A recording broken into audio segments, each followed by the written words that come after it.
Jesus cometeu pecados. Oi, eu sou Kali, falo de teologia de maneira acessível e hoje eu vou falar dos pecados que Jesus cometeu, um deles. No texto de Marcos 2, Jesus, no sábado, dia que não é permitido trabalho e colheita, colhe espigas de uma plantação que não é dele. E hoje em dia isso poderia ser considerado roubo.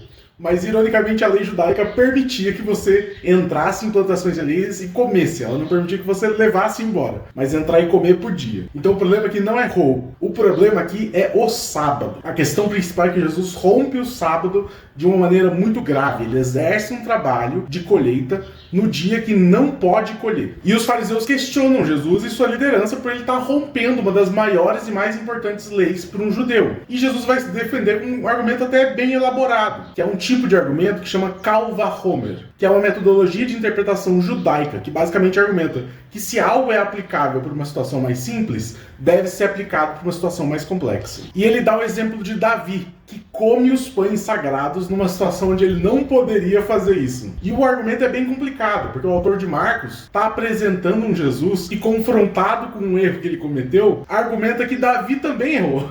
Então isso, errar não é um problema, porque Davi também errou. E para Davi foi permitido, isso não foi um problema. Mas a argumentação não isenta ele de ter cometido um erro, só permite que ele cometa o erro.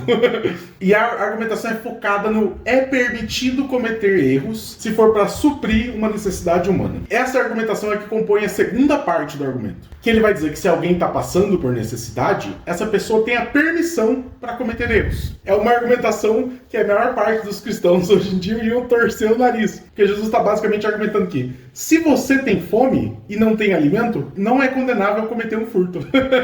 E aqui entra a parte subversiva de Jesus, porque ele argumenta que a prioridade é o humano, e o sábado, a lei, está a serviço do humano. Então se a lei, se o sábado cria uma dificuldade para a dignidade humana, não tem problema romper com ela. A lei é secundária ao bem-estar. E se a gente aplica isso para os dias de hoje, inevitavelmente, quase toda a doutrina da igreja cairia por terra. Porque leis restritivas que não permitem que o ser humano tenha uma vida plena em todas as áreas da sua vida, são leis que Jesus se posiciona contra. Mas por que os autores bíblicos fizeram questão de colocar esse texto onde Jesus passa um pano para o pecado? No caso de Marcos, ele estava escrevendo para uma comunidade que a maioria era de gentios, que já não seguiam as leis judaicas. Então, para Marcos, apresentar um Jesus que subverte e rompe com as leis judaicas, apresentando uma nova lei, uma nova prática, que é o bem-estar humano, além de ressaltar a autoridade de Jesus, dá uma sustentação para a prática dessa comunidade.